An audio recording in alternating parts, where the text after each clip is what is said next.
બીજા દિવસનો 15મા અધ્યાયનું આજે દ્વિતીય સત્રમાં સ્વામીજીને પુષ્પમાળા અર્પણ કરવા માટે ધીરેન્દ્રસિંહજી સોલંકીને વિનંતી છે કે સ્વામીજીને માળા અર્પણ કરે. દેવેન્દ્રભાઈ પટેલ ત્યાર પછી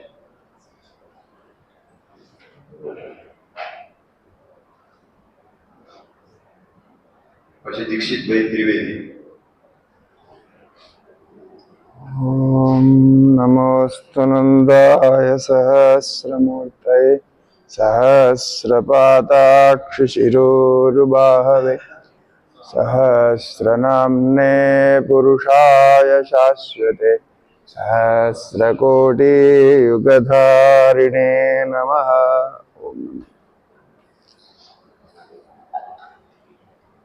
ओम नमो ओम.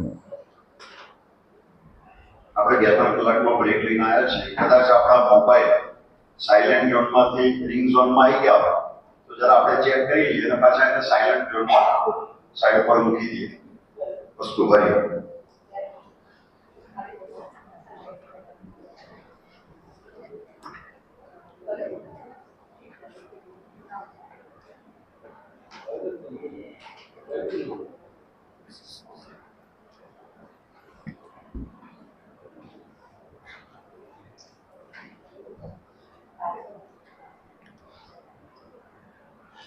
नारायणं नमस्कृत्य नरं चैव नरोत्तमं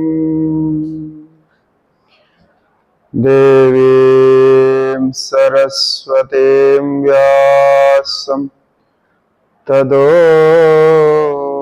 जयमुदीरये. नारायण परो व्यक्तादण्डमव्यक्तसम्भवम् अण्डस्यान्दस्त्विमे लोका सप्तद्वीपाच्च मेदिनी. वसुदेवसुदं देवम् कंसचाणूरमर्दनम् देवकी परमानन्दम् कृष्णं वन्दे जगद्गुरुम्. गीता सुगीता कर्तव्या किमन्यै शास्त्रविस्तरैः या स्वयं पद्मनाभस्य मुखपद्माद्विनिश्रुता. एकं शास्त्रं देवकी पुत्रगीतम् एको देवो देवकी पुत्र एव. एको मन्त्रस्तस्य नामानि यानि कर्माप्येकं तस्य देवस्य सेवा. कर्माप्येकं तस्य देवस्य सेवा. श्रुतिस्मृतिपुराणानामालयं करुणालयं नमामि भगवत्पादं शङ्करं लोकशङ्करम्. शङ्करं शङ्कराचार्यं केशवं बादरायणं सूत्रभाष्य कृतौ वन्दे भगवन्तौ पुनः पुनः. श्रीगुरुभ्यो नमः. हरिः ओम नमो भगवते वासुदेवाय ओम नमो भगवते वासुदेवाय। नमो भगवते वासुदेवाय। ओम नमो भगवते वासुदेवाय। ओम नमो भगवते वासुदेवाय। ओम नमो भगवते वासुदेवाय। ओम नमो भगवते वासुदेवाय। ओम नमो भगवते वासुदेवाय। ओम नमो भगवते वासुदेवाय। ओम नमो भगवते वासुदेवाय।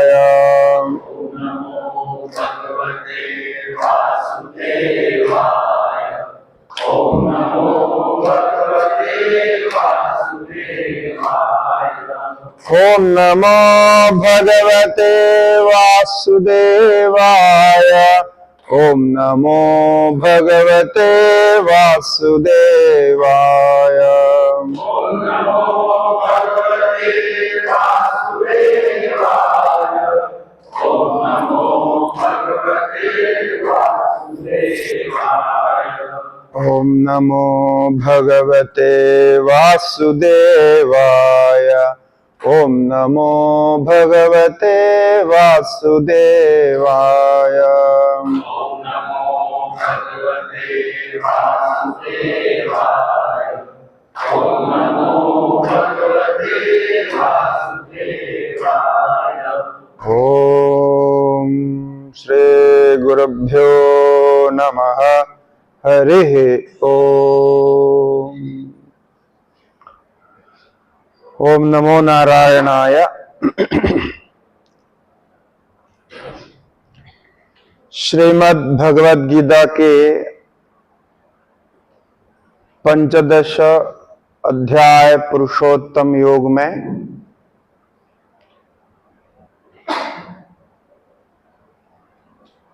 विशेषकर वैराग्य उत्पन्न करने की दृष्टि से वेद संबद्ध रीति से एक वृक्ष के रूप में, अश्वत्थ वृक्ष के रूप में इस संसार का वर्णन आरंभ किया। कहा कि ये संसार, ये जो सृष्टि है, ये वृक्ष के समान है। इसके मूल जो कि परमात्मा है, ये ऊपर है, ऊर्ध्व मूलम, और शाखाएं नीचे की तरफ है। ये अव्यय है, क्योंकि जब तक ज्ञान नहीं होता तब तक इस वृक्ष का नाश नहीं होता। व्यय का अर्थ नाश, समाप्ति। ये अव्यय है, इसका नाश नहीं होता। और इसकी शाखाएं, उपशाखाएं अनेक प्रकार से, अनेक विषयों के रूप में, सत्व रजस तमस के अनेक विषय बनकर नाना दिशाओं में व्याप्त है।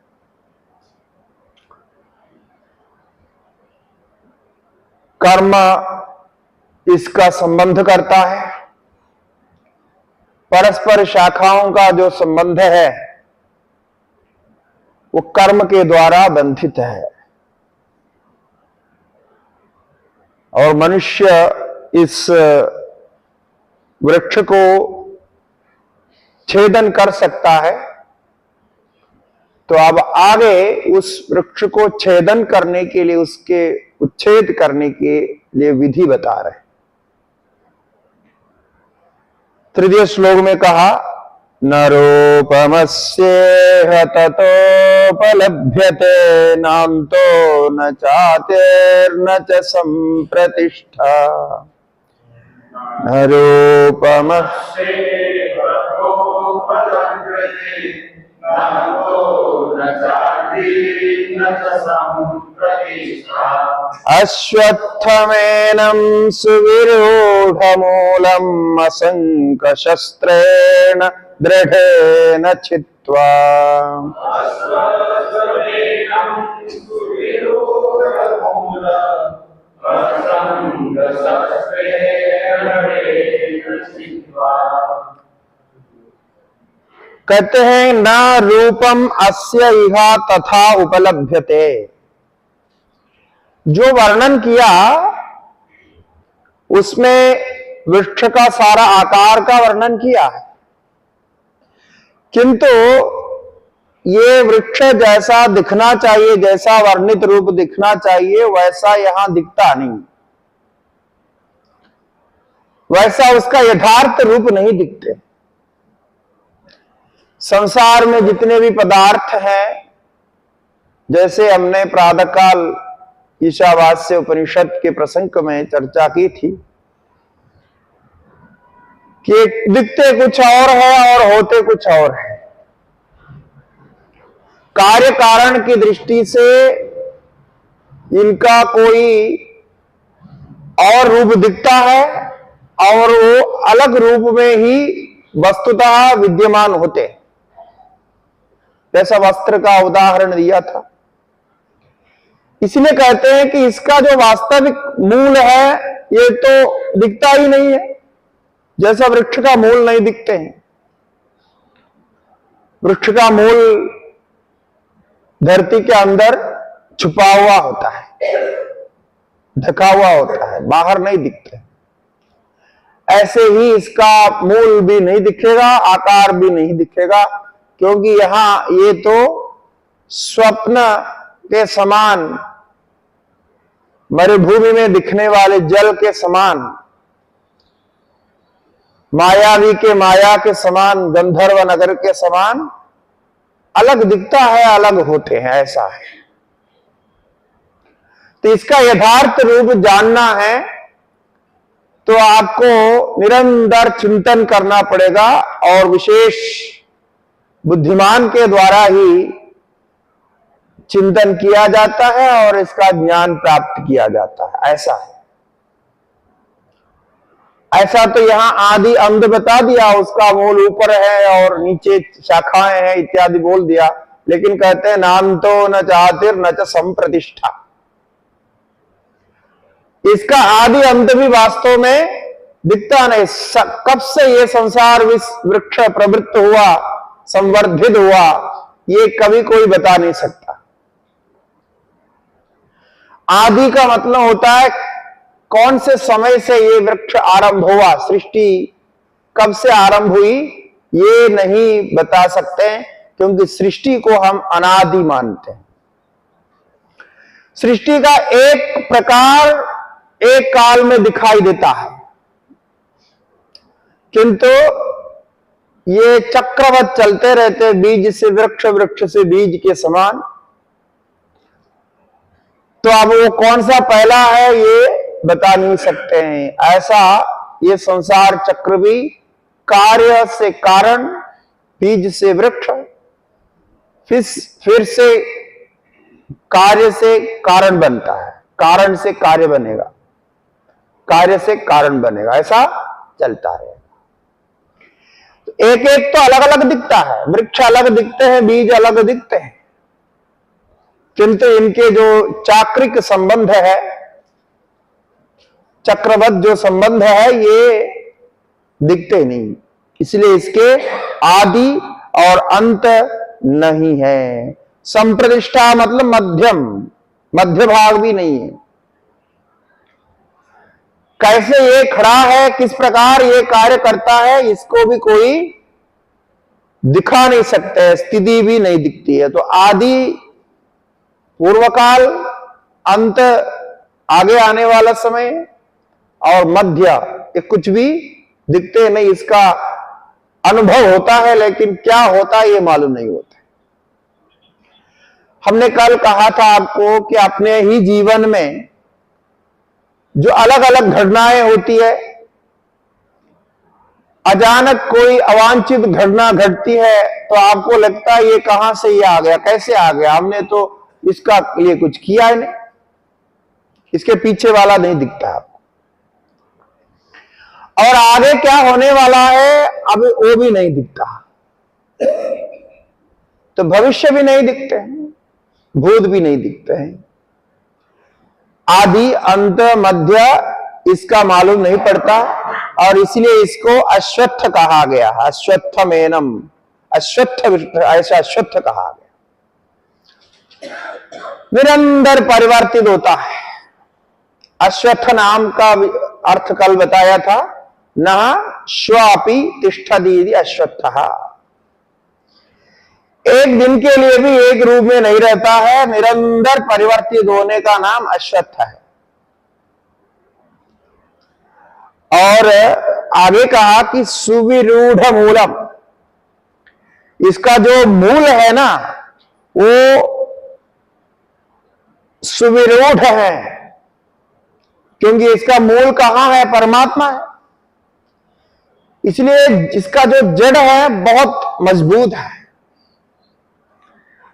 दूसरे अर्थ में यह है कि इसका जो मूल है अज्ञान है, अज्ञान से यह संसार वृक्ष फलीभूत हुआ है।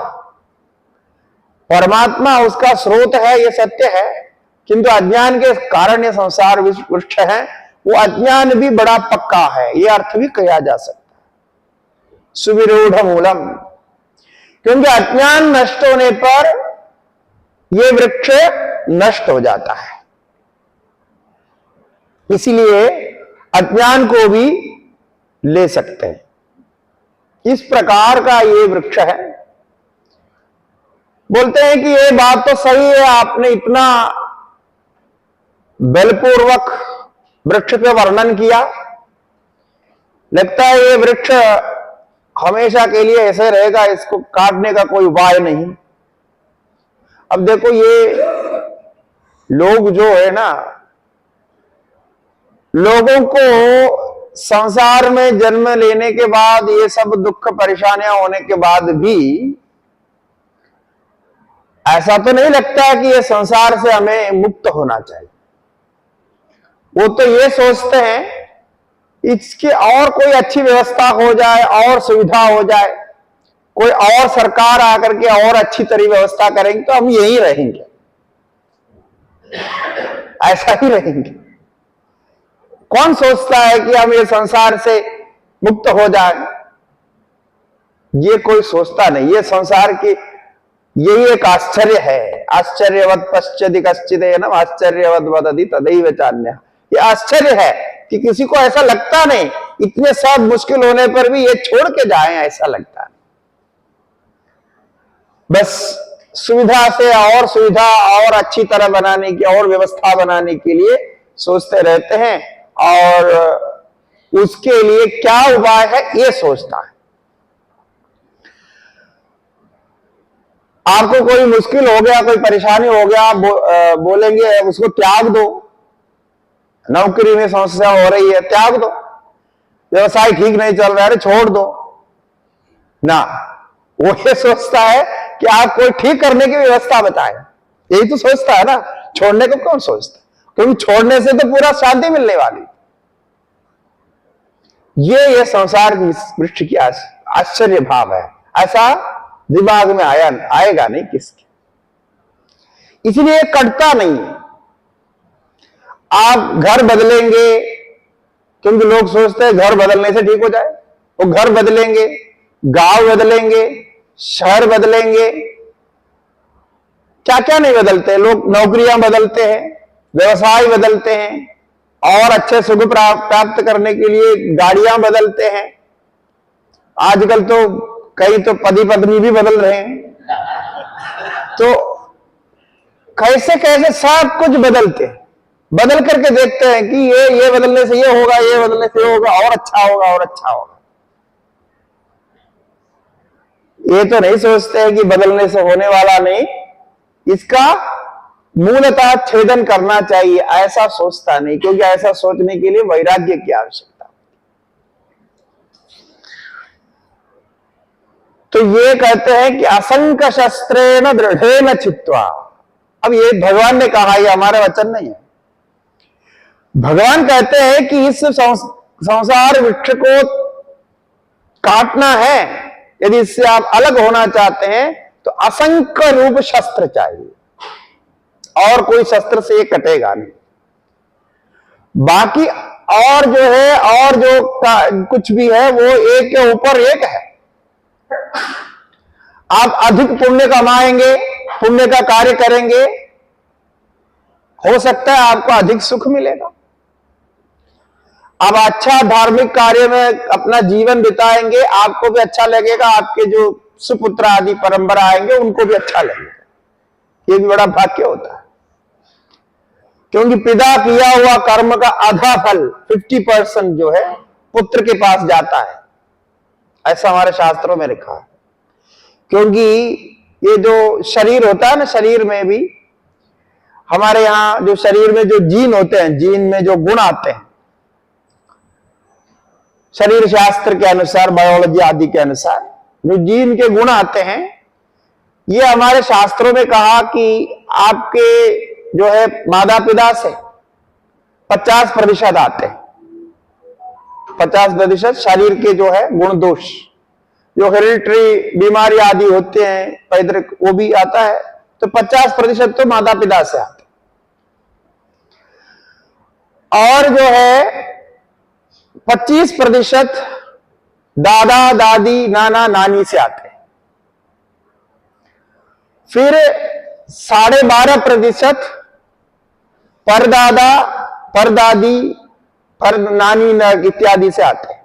माता की तरफ से कम आता है, पिता की तरफ से ज्यादा आता है। और फिर इसके बाद उसका आधा, 12.5 का आधा 6.25 तो उनके परदादा परदादा से आता है। हाँ, दादा के पिता, उनसे आता है। फिर उससे 3 पॉइंट समथिंग वो आएगा दादा के दादा से। ऐसा अंत में जो 7वीं पीढ़ी लगेगी उसमें से 1.5% आता है। इसीलिए हम 7 पीढ़ी की हिसाब करते हैं। आपको पता नहीं होगा 7 पीढ़ी की हिसाब क्यों है, 7 ही रखा क्यों, आप डॉक्टरों को पूछो, बायोलॉजी में लिखा है। तो 1.5% वहां से आता है, और वो बदल करके ये आपके शरीर जीन बने हुए हैं। इसीलिए यदि आपके जो 7 पीढ़ी पहले भी कोई छोटी बीमारी, कोई भी क्रॉनिक बीमारी उनको रहे होंगे, तो संभावना है आपको आ सकते हैं। यदि बीच में उचित उपचार नहीं हुआ, इसलिए मैंने पातकाल जो कहा, ये बीज की संरक्षण, बीज की शुद्धता, ये बहुत जरूरी है। हमारे यहां बहुत इसको माना है। इसका कारण क्या है कि ये बीज की शुद्धता से ही आगे जाके बच्चे अच्छे होंगे। इस पर कोई ध्यान नहीं देता, यद्यपि शास्त्र में आपके सबको पढ़ाया जाता है, किंतु इस पर प्रैक्टिकली आप कुछ करते नहीं। बीज की शुद्धता के लिए आहार की शुद्धता, और यदि आपको इस प्रकार के कोई बीमारी है तो पहले उसके लिए कुछ इलाज करके कुछ ठीक करने के बाद ही संतान उत्पत्ति करनी है। नहीं हो तो उसमें उसके आने की संभावना है। इसके लिए आयुर्वेद शास्त्र देखना पड़ेगा कि कितना लंबा तक आपको इलाज करने से वो बीज शुद्ध होगा, मतलब उसमें ये रोग नहीं आएंगे। नहीं तो आपके बच्चे को भी वो रोग आ सकता है। जैसे आस्मा आदि रोग होते हैं, आजकल शुगर भी आ रहे हैं, बहुत सारी बीमारियां हैं, लगभग सभी बीमारियां आती है यदि दादा माने पिता दादा परदादा इत्यादि में रहे होंगे। इसका मतलब वो तो शरीर रूप से तो ये आ ही रहा है, इसको कुछ कर नहीं सकते। दूसरा, कर्म की बात। कर्म भी ऐसा है, जो पिताजी माताजी ने जो कर्म किया उसका 50% का फल पिताजी बच्चों को देके जाता है। पिताजी केवल संपत्ति नहीं देके जाते, संपत्ति तो लिखा पड़ी होती है, वो अपने आप जो है जाएगा, वो उसके साथ में उसका कर्म भी देके जाता है। जो जो कर्म पिताजी ने अधूरा छोड़ दिया उसको पूरा करने का दायित्व पुत्र का होता है। यदि नहीं किया तो पुत्र को उसको पैतृक शाप लगेगा। पैतृक शाप से वो पुत्र का संतान नष्ट होगा, उसको कभी हो सकता है उसको पुत्र ना हो, बच्चा ना हो, फिर उसके जो है कार्य में बाधा आ जाए, ऐसा होता है। इसको पितृशाप कहते हैं। पितृशाप मतलब पिता के जो कार्य था, पिता ने मान के गए थे कि मेरे पुत्र इसको पूरा करेगा, लेकिन पुत्र ने अनदेखी की, वो अपने मनमानी की, पिताजी ने क्या छोड़ा क्या नहीं छोड़ा ये देखा नहीं, तब तो वो लगेगा। ये बहुत मुख्य चीज है, ये बिल्कुल पक्का है ये। हाँ, ये होगा ही, ऐसा संबंध होता है। तो उसके माता की तरफ से भी कुछ आता है और परसेंटेज में कम होता है, पिता की तरफ ज्यादा आता है, माता की तरफ कम आता है। तो ये 50% जो कर्म आएगा, ये कर्म के पीछे ऐसे ही जैसा अभी बोला 25, 12.5 ऐसा ही जाएगा, 7 पीढ़ी तक का कर्म की परंपरा रहेगी।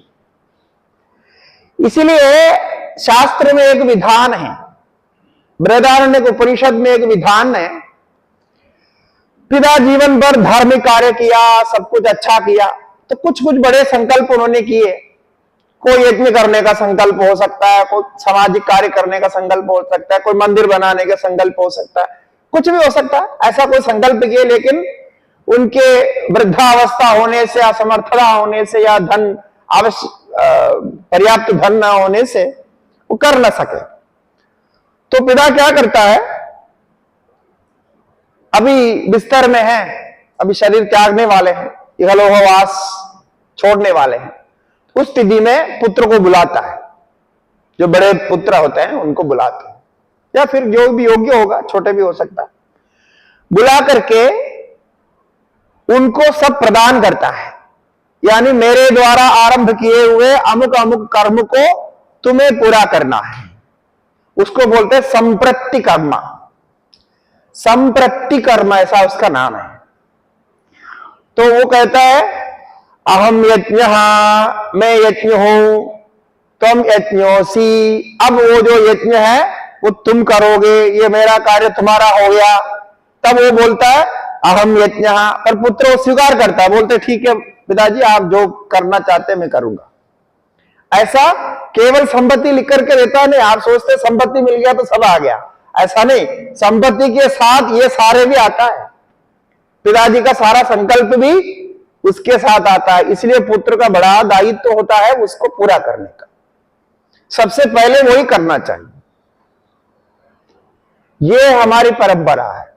और ये आप सुनेंगे तो आपको लगेगा ये ऐसी बना के रखे होंगे, काल्पनिक नहीं है। ये साइकोलॉजिकली भी और शास्त्रीय दृष्टि से भी ये सही होता है, ऐसा ही होता है। जैसा मैंने कल कहा था, पिताजी की कोई इच्छा है वो पिताजी पूरे नहीं कर सके, तो पुत्र उत्पन्न होने पर उसके संस्कार में ही वो इच्छा आ जाती है, तब वो उसको करने लगता है। और कई पुत्र उल्टे भी निकलते हैं, पिताजी के नहीं सुनते हैं, पिताजी के मार्ग से उल्टे निकलते हैं, और उसका भी कारण होता है। क्यों ऐसा उल्टा निकलते हैं, उसका भी कारण होता है। ऐसा नहीं कि नहीं होता है, उसका भी कारण होता है। वो भी पिताजी और दादाजी के ही दोष के कारण ऐसा आते हैं। ऐसा है कर्म व्यवस्था में। इसीलिए ये जो पुत्र है, पुम नामत नगरात त्रायते यदि पुत्र, ऐसे इसका अर्थ करते हैं कि ये परंपरा से उस कर्म को प्राप्त करके, और पिता जब देह त्याग करके चले जाता है तो पुत्र उन कर्मों को यहां पूरा करके पिता को शांति देता है, सफलता देता है। यही श्राद्ध है। श्राद्ध का मतलब यही है। श्राद्ध मतलब श्रद्धा से जो किया जाए उसको श्राद्ध कहते हैं। ये करना चाहिए। और पिता शरीर त्याग के जाने के बाद, दादा या परदादा जो भी शरीर त्याग के जाने के बाद भी वे अपने आशीर्वाद के द्वारा पुत्रों को मार्गदर्शन करते रहते हैं, ऐसा भी माना है। इसलिए कभी कभी पुत्रों के मन में स्वप्न आता है, पिताजी की कोई इच्छा है तो वो त्यागते आते हैं। और हमारे यहाँ ये श्राद्ध आदि करते समय कुछ कुछ नियम भी ऐसे होते, जो पिताजी के श्राद्ध करते समय पिताजी को जो अधिक ये था, प्रसन्न था, तो उसको छोड़ना इत्यादि कुछ वो तो होता है। उन्होंने जो बोला है उसको करने का इस हिसाब से। तो ये जो संग है, जो संबंध है, ये संसार का ये जो कनेक्शन है, ये इस प्रकार है, यानी पूरे वैज्ञानिक दृष्टि से व्यवस्थित है। ठीक है, तो चलता ही रहेगा। अब ये कब से चल रहा है आपको पता है? कब से ये कनेक्शन आ रहा है? ये है आपके जो गोत्र होते हैं ना, गोत्र ऋषि होते हैं, एक नाम बोलते हैं गोत्र ऋषि। सृष्टि के आदि काल में सबके अपने अपने गोत्र है, कई लोग जानते हैं, कई लोग नहीं जानते, लेकिन गोत्र होता है। वो जो गोत्र ऋषि है ना, गोत्र ऋषि जिनके नाम आप लेते हैं, वो तब से लेके वो चल रहा है। माने सृष्टि के आदि में जो कोई एक गोत्र में आप जन्म लिए और उस गोत्र के परंपरा से गोत्र याद करते और उस गोत्र के ऋषि के परंपरा से ये चल रहा है, मतलब इस वर्तमान सृष्टि में। इसीलिए आपको गोत्र का स्मरण करना पड़ता है। वो लाखों साल पहले है, अभी की बात नहीं। तो ये कनेक्शन वहां तक जाता है। ये गोत्र ऐसे नहीं बोलते। ये गोत्र का मतलब क्या है? आपका जीन का नाम है। वो आपका जो जीन है ना, उसका नाम है गोत्र। तो आप उस ऋषि के जीन वाले हैं। ऐसा होता है ना हमारे यहां एंथ्रोपोलॉजी में, जो मनुष्य वर्ग शास्त्र होता है, उसमें अलग अलग नाम देते हैं, वर्ग का अलग अलग नाम होता है। एंथ्रोपोलॉजी करके है ना, एक सब्जेक्ट है मनुष्य वर्ग शास्त्र, उसका स्टडी करते हैं लोग। तो उसी प्रकार हमारे शास्त्र के अनुसार आप उस ऋषि के परंपरा के हैं। इसीलिए कोई भी मांगलिक कार्य करते समय, संकल्प करते समय, कर्म करते समय आप उस आदि पुरुष को स्मरण कर रहे हैं, क्योंकि वो आदि पुरुष का जीन अभी भी आपके पास बैठा हुआ। ये जो 12.5 क्या 1.5 भाग का तो 7, इसका तो हो गया, डायरेक्ट हो गया, फिर उसी का तो आप मल्टीपल करके जाओ, फिर उसके पीछे 7, उसके पीछे 7, ऐसा ऐसा लेते जाओ, तो है वहां कनेक्शन है। क्योंकि कितने सुंदर व्यवस्था है, कितने लंबा सोचा है इन्होंने। अच्छा, ये बिना रिसर्च से हो सकता है क्या? ये सारे रिसर्च किए हुए हैं, इस पर ऋषियों ने रिसर्च किया, तभी जाकर के होगा। इसीलिए वो जो ऋषि परंपरा में जो काम वो करते थे, वो काम आपको करना है, और वो काम करने की क्षमता आप में सहज हो जाती है। यानी जिस कुल में जो क्रिया कर्म, जो कलाएं होती है, जो कार्य होते हैं, उसमें वो विशेष प्रवीण हो सकता है, यानी उसमें विशेष एफिशिएंसी उसकी आती है। इसलिए हमारे यहां कुल का अलग अलग नाम, जिसको लेकर के जाति का नाम भी रखते हैं, वर्ण व्यवस्था, ये सब जो है ना इसी के आधार पर है। क्योंकि वो आप करने जाएंगे तो आपको उसमें कम प्रयत्न होगा और जल्दी सफलता मिलेगी, क्योंकि ऑलरेडी द टेंडेंसी और उसके अंदर जो वासना है आपके अंदर सूक्ष्म रूप में रहते हैं, और आपके विचार भी उसी के अनुसार चलता है। ये रिसर्च नहीं करते, ये एंथ्रोपोलॉजी वगैरह करने वालों को ऐसा रिसर्च करना चाहिए था, लेकिन वो रिसर्च नहीं करते। बोलते गोत्र आदि कल्पित है, ये मनुष्यों ने बनाया है, इसके पहले कोई नहीं था। ऐसा नहीं है। हम जहां तक महाभारत देखते हैं, हमारे जितने इतिहास देखते हैं, वहां भगवान श्री कृष्ण के सबके, भगवान श्री कृष्ण आत्रेय गोत्र के थे, अत्रि गोत्र के थे, और कृष्ण के बाद में उस गोत्र का नाम कृष्णार्त्री गोत्र आया। और उनके प्रवर होते हैं, प्रवर मन गोत्र में जो मुख्य मुख्य आए हैं, उनका 2 का नाम होता है या 3 का नाम लेते हैं। भगवान श्री राम भी उनके अपने गोत्र हैं। तो ये सबके हैं। तो ये कैसे, कौन बनाया? ये कोई बनाया नहीं है। किंतु अब क्या है कि आप अपने ब्लड टेस्ट करके ये तो पता नहीं कर सकते कि आप कौन सा गोत्र के। ये टेक्नोलॉजी तो अभी हमारे पास नहीं है, लेकिन है। अब उसी के अनुसार आपकी बुद्धि काम चलती। तो यदि आप ब्राह्मण हैं, ब्राह्मण गोत्र, ब्राह्मण वर्ग के हैं, तो आपकी बुद्धि उसी प्रकार काम करेगी। उसकी बुद्धि की जो इंटेलेक्ट का जो बेसिक नेचर होगा वो उसी के अनुसार रहेगा। क्षत्रिय है तो उसी के अनुसार रहेगा, वैश्य है वो व्यवसाय आदि करने में बड़े माहिर होते हैं, उसको सब कुछ वैसा दिखाई देता है। यदि कोई व्यवसायी यहां बैठा होगा ना, व्यापार करने वाले, वो इनके सबको देखेंगे, अच्छा ये माल बहुत बढ़िया है, ये कैसा बनाया होगा, इसमें कितने मटेरियल लागत लगे होंगे, ये कितने का साल कितने में बेचा जा सकता है, मतलब नेचुरली वो ऐसे थिंकिंग करने लगता है।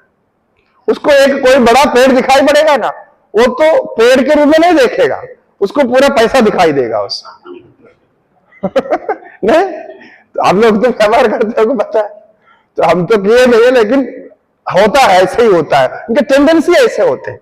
अच्छा, कोई व्यापारी हो गए ना वैश्य का वृत्ति रखने वाले, वो कोई गाड़ी में बैठेगा तो गाड़ी का पहले देखेगा, बहुत अच्छी गाड़ी है, ये कितने में खरीदा आपने, वो तुमने पूछेगा कितने रुपए का है ये, तो वो सोच लेगा कि उसकी वृत्ति उस ढंग से चलती है, स्वभाव होता है, वो रोक नहीं पाता।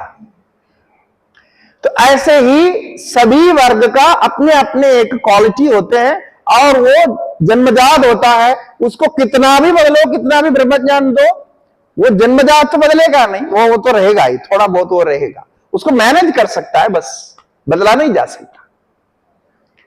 ये अद्भुत शास्त्र है, इसलिए कहा कि ये और कोई से इसको काटा नहीं जा सकता है। असंख्य शस्त्रेण दृढ़ेन छित्त्वा, ये इतनी पक्की है कि जब तक वैराग्य ना हो, वैराग्य नहीं है तो ये संसार वृक्ष को आप छेदन नहीं कर सकते।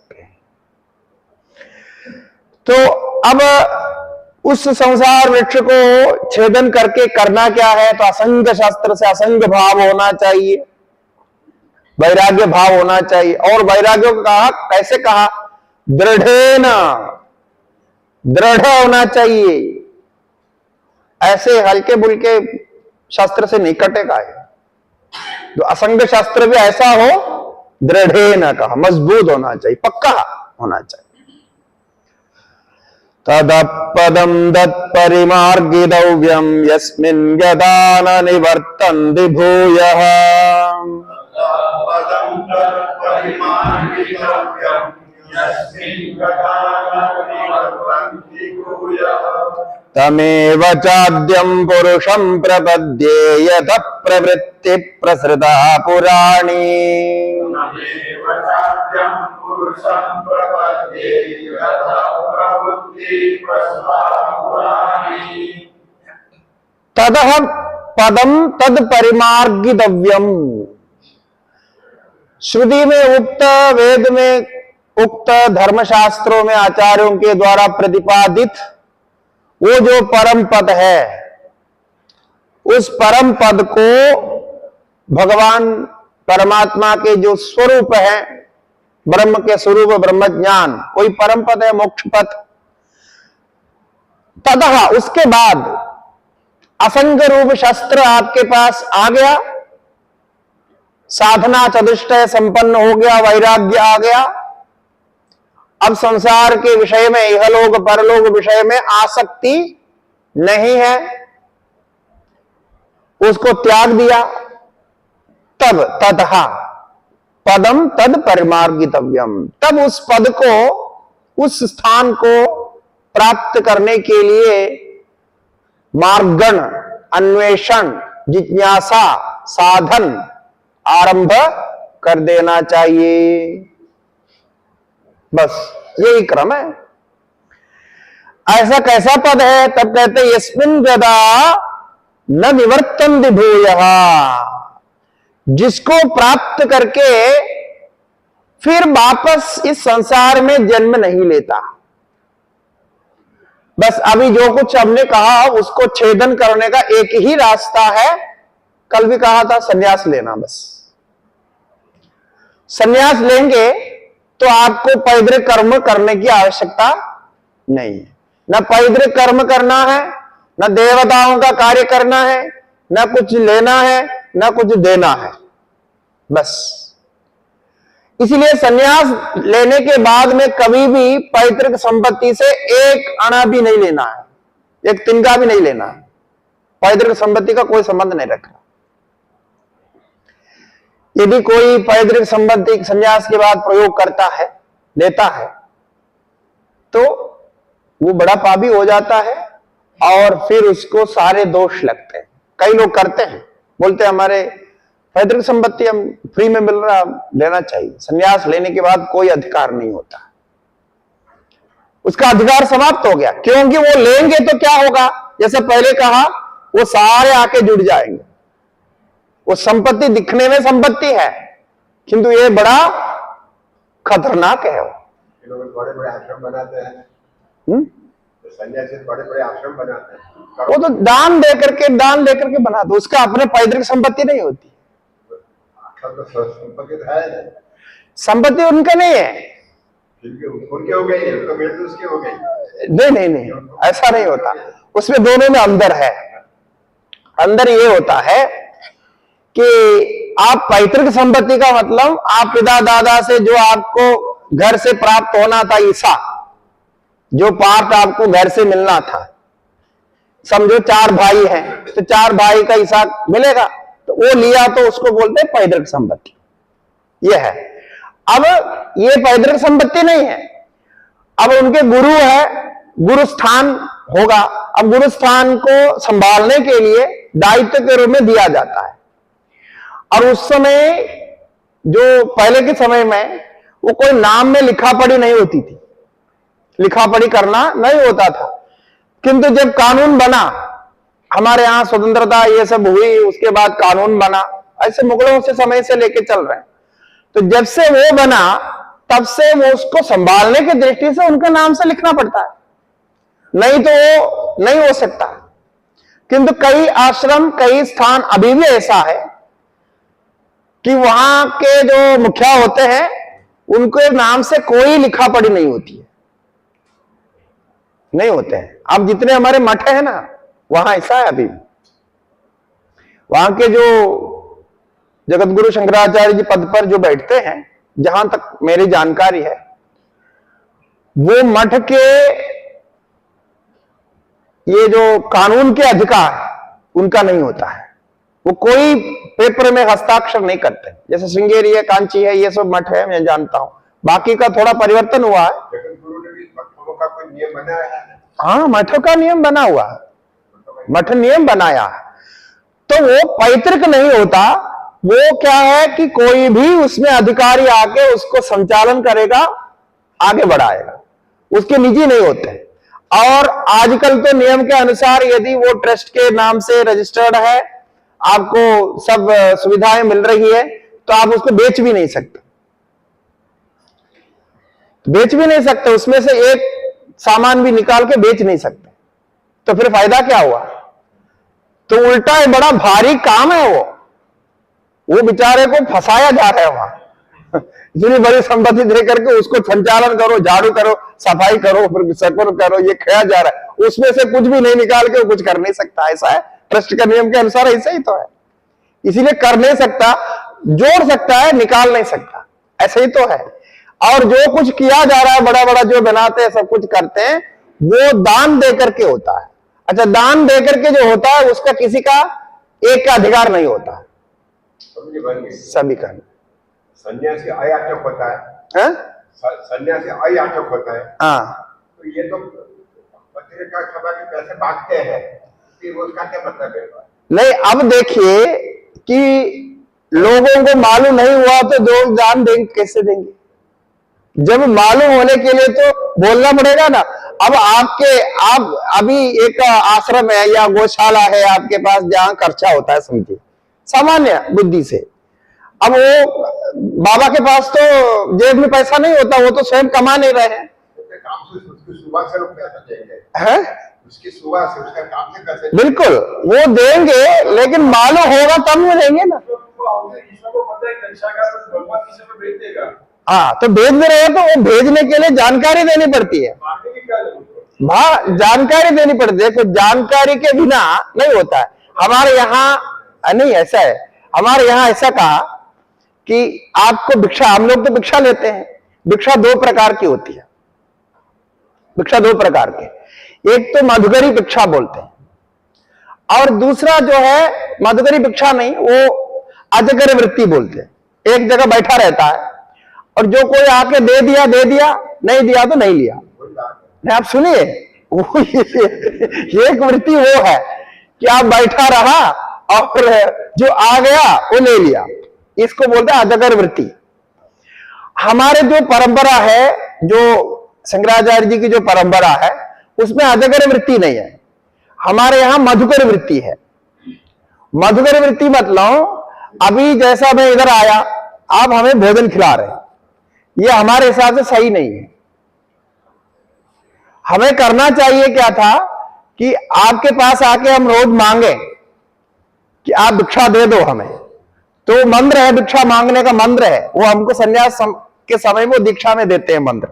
वो मंत्र बोल के आप लोगों के पास जाके जब आप भोजन करने के लिए भोजन तैयार होते हैं, मेरे भिक्षा पात्र ला करके मांगना है, मांगने से आप देंगे तब रखना है, ऐसा है।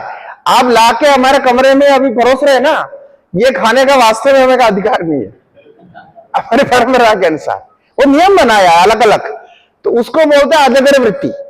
अच्छा, एक तो ये कमी है। दूसरी कमी क्या है, ये पहले से निश्चित है कि मुझे पहले से पता था कि इधर आएंगे आप लोग भोजन खिलाएंगे, तो ये आपको भी पता था कि भोजन बाबा जी आएंगे तो भोजन खिलाना पड़ेगा, ये भी विहित नहीं है। और यहां तो 5 दिन तक रह रहे हैं और 3 दिन से ज्यादा आपसे नहीं लेना है। 3 दिन आपसे ले सकते हैं, उसके बाद हमको बाहर जाकर के लाना है नियम के अनुसार। ये है नियम, ऐसा कट्टर नियम लिखा है।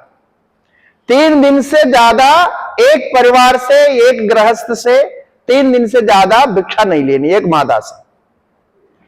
और चतुर्थ दिन दूसरे के पास जाना है।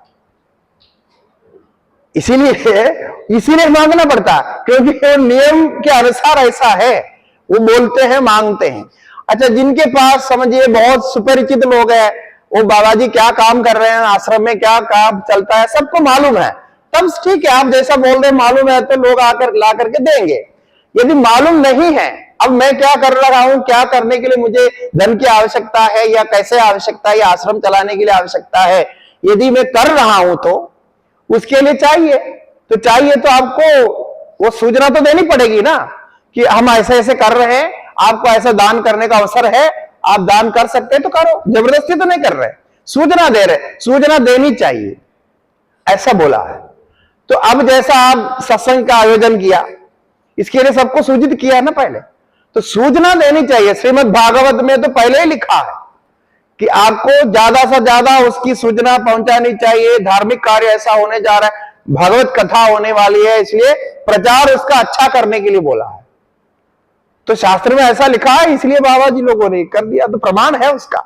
और भगवत पाद शंकराचार्य जी ने एक नियम लिखा है, एक नियम संहिता बनाई है, उसमें भी ये लिखा है कि जो मठ में जो सन्यासी जो भी बनते हैं, उनको चातुर्मास्य का जो 2 महीना या 4 महीना, वही 4 महीना 2 महीना मठ में रहना चाहिए, एक स्थान में रहना चाहिए, और बाकी समय चारों तरफ यात्रा करते हुए, प्रचार करते हुए, गांव गांव जाते हुए धर्म का प्रचार करते रहना चाहिए, ऐसा लिखा है। और बाहर जाते समय क्या क्या नियम है ये भी लिखा है। पहले पैदल ही जाते थे सब लोग, बहुत समय, मतलब निकट कुछ साल पहले तक जो स्थान में जो रहते थे वो पैदल ही जाते थे, पैदल जाने का उनका नियम लिखा है। अब तो वो संभव नहीं है, पैदल जाने से इतने जगह पहुंच नहीं सकते, तो फिर गाड़ियां प्रयोग करने लग गए, जो गाड़ियों में जाते हैं। अब गाड़ियों में जाएंगे तो उसका खर्चा बढ़ेगा, उसमें तेल डालना है, व्यवस्था करनी है, वो गाड़ी खरीदनी है, ये सब सारी चाहिए, तो फिर पैसा तो उस हिसाब से चाहिए। तो ऐसा ही होता है। तो जैसा लोगों का, समाज का परिवर्तन होगा और उसके अनुसार यदि नहीं जाएंगे, करेंगे नहीं, तो फिर वो कार्य जिस उद्देश्य से मठ बनाया है वो कार्य नहीं होगा। अच्छा, अब आप बाकी सब छोड़ दीजिए। हमारा आश्रम आपने देखा, पुराना आश्रम, 100 साल 115 साल हो गया। वहां आजकल जो ब्रह्मचारी आते, हम जब आए थे वहां कुछ नहीं था। मैं कम से कम 6 महीने तक वहां एक पुराना बाथरूम था, 6 महीने तक मैं बाथरूम में रहा, कुछ नहीं वहां, खाली जगह। पानी लाना पड़ता था गंगा जी में या नीचे कैलाश आश्रम में, वहां शोध पानी निकलता है, वो बाल्टी में उठा के चढ़ा करके ला करके उसी का प्रयोग करना था। गर्म पानी बनाने के लिए कुछ नहीं है, वो कुछ डब्बा रखो, लकड़ी लुकड़ी लगा करके गर्म पानी बनाओ, नहीं तो सूर्य ताप से गर्म करो, बस यही रास्ता था। लेकिन आजकल जो ब्रह्मचारी संत आते हैं वो पहले फोन करके पूछते हैं कि आपके यहाँ जो है 72 रूम है, हमको स्वतंत्र रूम चाहिए, फिर उसमें गर्म पानी चाहिए, फिर भोजन की क्या व्यवस्था है, सारे पूछते हैं। समय बदल गया, अब वो आकर के वो कमरा देके, इतना सा छोटा सा कमरा है, उसमें खिड़की भी दरवाजा भी वही है, गुफा जैसा, उस कमरे में अभी कोई नहीं रह रहा है। पहले तो लोग आके, मैं तो कई साल उसमें रहा, उसमें रहते नहीं, आप देखेंगे सोचेंगे इसमें मनुष्य रहेंगे कैसे, हवा है ही नहीं उसके अंदर, वेंटिलेशन नहीं, क्रॉस वेंटिलेशन नहीं, कुछ नहीं। तो परिवर्तन हो गया, इसलिए अभी हम नया बना रहे हैं। आपको मालूम है ना, वो रोड के वजह से काट के जा रहे हैं तो नया बना रहे हैं, तो नया बना रहे हैं तो उसमें सब बेसिक सुविधा रखा है, जितने जितने डिमांड है, जितने जितने कमियां हमें लग रहा है वो रखा है। बाथरूम टॉयलेट अटैच रखा है, और पास में एक भोजन बनाने की व्यवस्था भी रखे, पूजा का एक स्थान भी रखा है, फिर एक आदमी रहने के लिए सुविधा के अनुसार उसको बना रखा है। अब समय बना है, अभी जो पूजा का स्थान है वो वहां रहेंगे, वो रहेंगे, वो टूटेगा नहीं, वो तो रहेंगे, कुछ चाह रहे हैं, कुछ रहेंगे। तो ये समय के अनुसार वो परिवर्तन नहीं करेंगे तो दोष दो प्रकार का, एक तो आप समाज के साथ आगे बढ़ेंगे नहीं, और समाज में ये सब कुछ पहुंच जाएंगे नहीं। अब हमारे जो गुरुजी जब हम आए थे 30 साल पहले, बहुत दूर की बात नहीं, 30 साल पहले जब आए थे, स्वामी जी जब स्वाध्याय करने बैठे तो वो माइक भी प्रयोग नहीं करते, माइक प्रयोग नहीं करते थे, और कई साल तक उन्होंने रिकॉर्ड करने को मना किया था। फिर सब लोगों ने, भक्त लोगों ने आके अनुरोध किया, आपका कुछ तो आवाज होनी चाहिए, उसको रखने चाहिए, फिर टेप से रिकॉर्ड किया, बहुत बहुत बोल के मना करके तब किया, और उसमें भी उन्होंने कई कंडीशन लगाए, उस हिसाब से रिकॉर्ड किया। मतलब उतने समय तक वो मेंटालिटी थी साधुओं की, स्वीकार नहीं करते थे।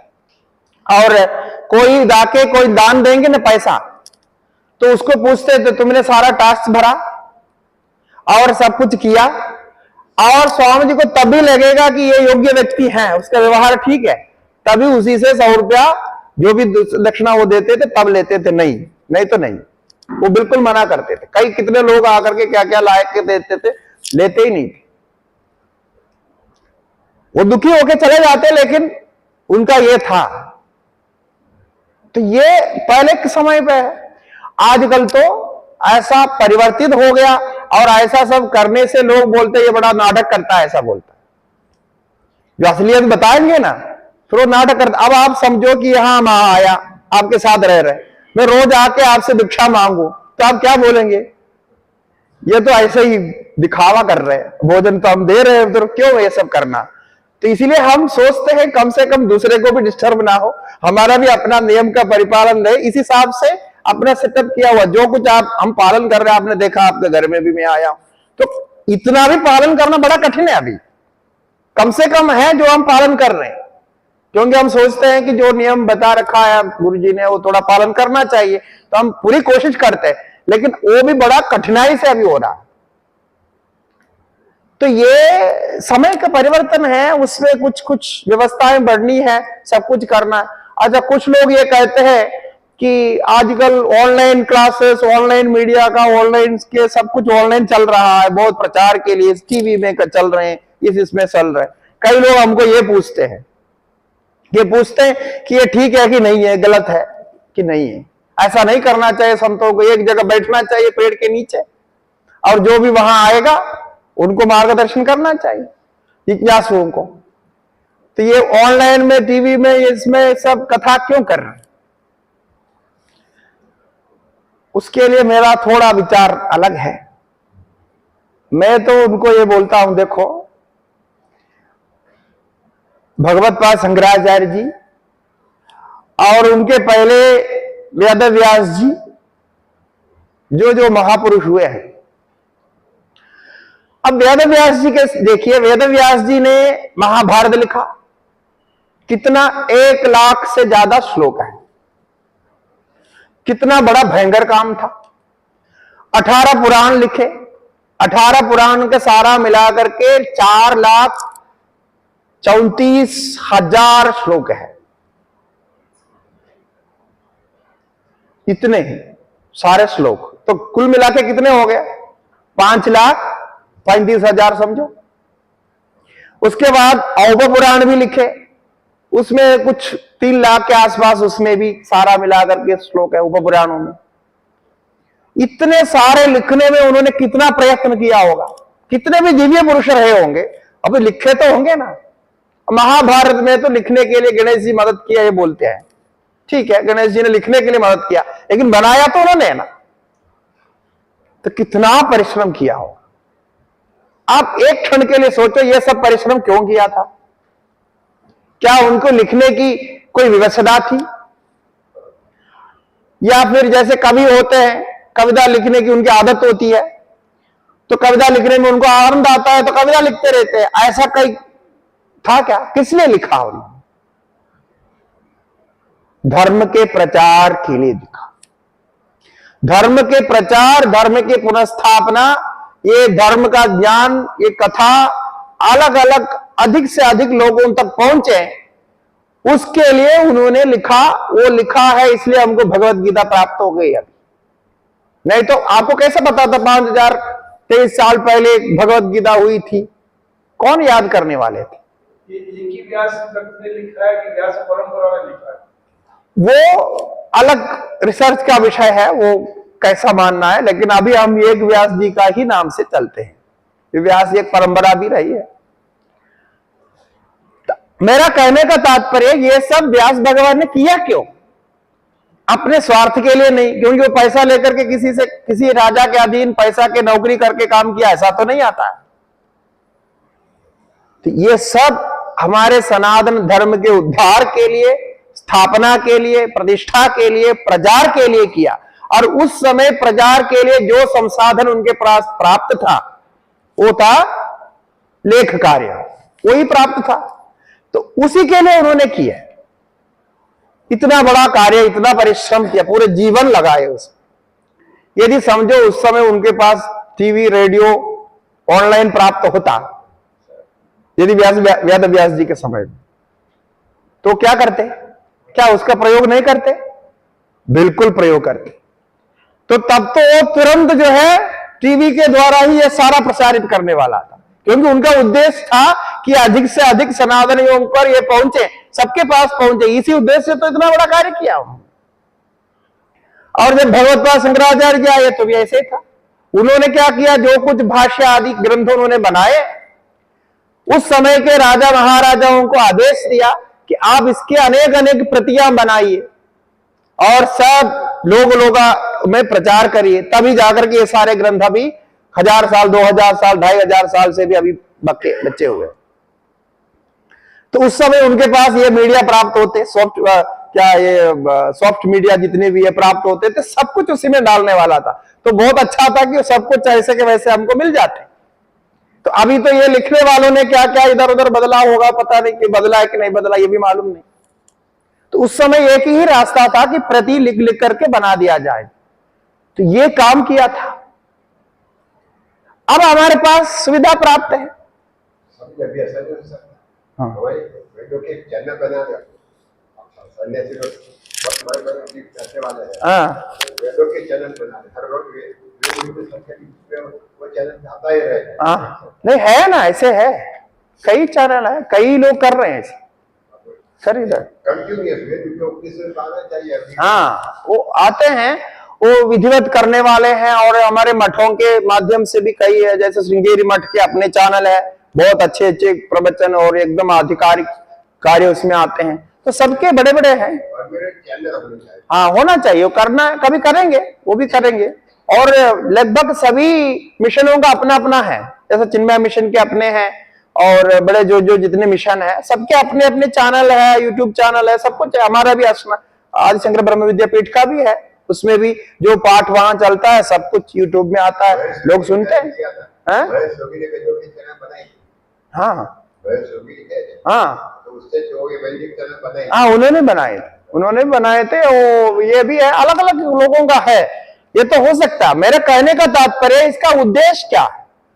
उद्देश्य तो स्वार्थ नहीं था, ये प्रचार करने के लिए था, इसलिए वो करना चाहिए। किंतु उसमें एक बात और जोड़ना यह है कि जब अधिक प्रचार होता है, जब अधिक से अधिक लोगों तक ये पहुंचता है, तब आपको क्या करना चाहिए कि सही ढंग से सही चीज को शास्त्र के अनुसार यथार्थ ही प्रसारित करना चाहिए। क्योंकि अयथार्थ को, गलत को प्रसारित किया तो ज्यादा लोग उसको मान लेंगे, फिर वो गलत ज्यादा होने की संभावना होती है। ये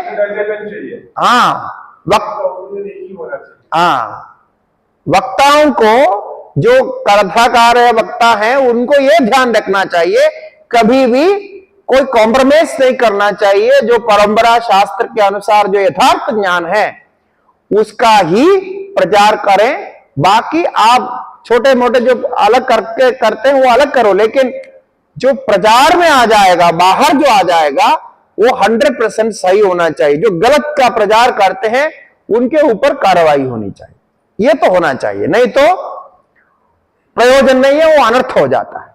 इसीलिए इस प्रकार हमारे परंपरा में संतों ने, महापुरुषों ने, योगियों ने, ऋषियों ने, मुनियों ने जो जो किया है, उसी के कारण इतना भी ज्ञान, इतना थोड़ा ज्ञान हमको ये अभी तक मिल रहा।